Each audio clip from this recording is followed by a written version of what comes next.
Hello, this is Lee Hollins, retired battalion chief from Cedar Hammock Fire Department in Manatee County, Florida. And today we're going to talk briefly about the MC406 gasoline tanker trailer. That is a generic term for that particular trailer because that's the most common hazardous material that is transported in that particular tanker. First thing is these are multi-compartment tankers, typically 4 to 5 compartments on this tanker. Again, typically, but not always, depending on what area of the country you're in. We're talking about 8,000 gallons of product is an average that's being hauled with this particular tanker.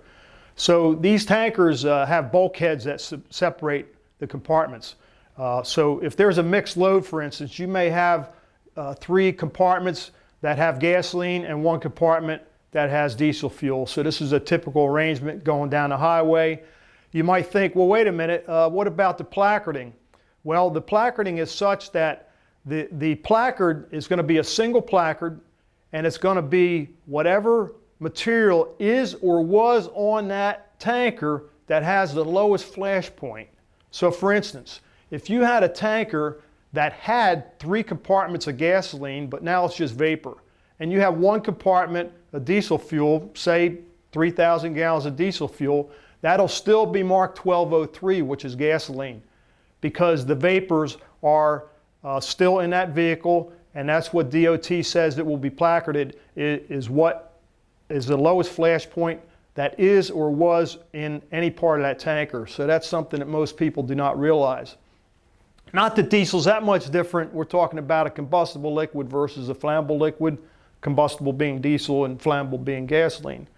But a couple other tips that other people maybe don't think about or know is that these particular tankers, when they leave the terminal, for instance, I'm from the Tampa, Florida area. So Tampa supplies 67% of the fuel in Florida. So this is something that I researched and learned. So the terminal there in Tampa, once they leave there, the tanker leaves there. Most every time it goes to one gas station and dumps its entire load. They don't typically go from gas station to gas station and gas station with a split load and dump a little bit each time. They typically go to one site, dump the whole entire tanker at one site, and then they head back to the terminal.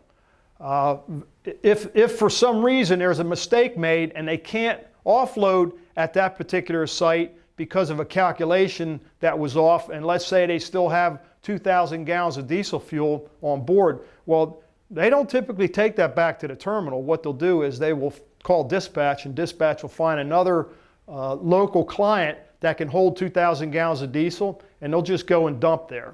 Well, why is this important to us?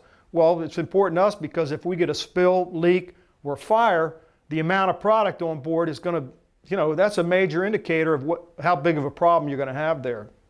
So if a tanker, in my world, and you can put it in your world, if you know where these terminals are where they're loading the fuel, for instance in Florida, the 3 main ones are Miami, Tampa, Jacksonville. So in my world, our fire department, our county is south of Tampa. If there's a tanker headed south on the interstate, it's probably full.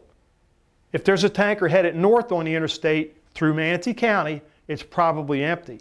So I wouldn't bank on that, but as a battalion chief for 10 years on shift, I would use that as just a rule of thumb.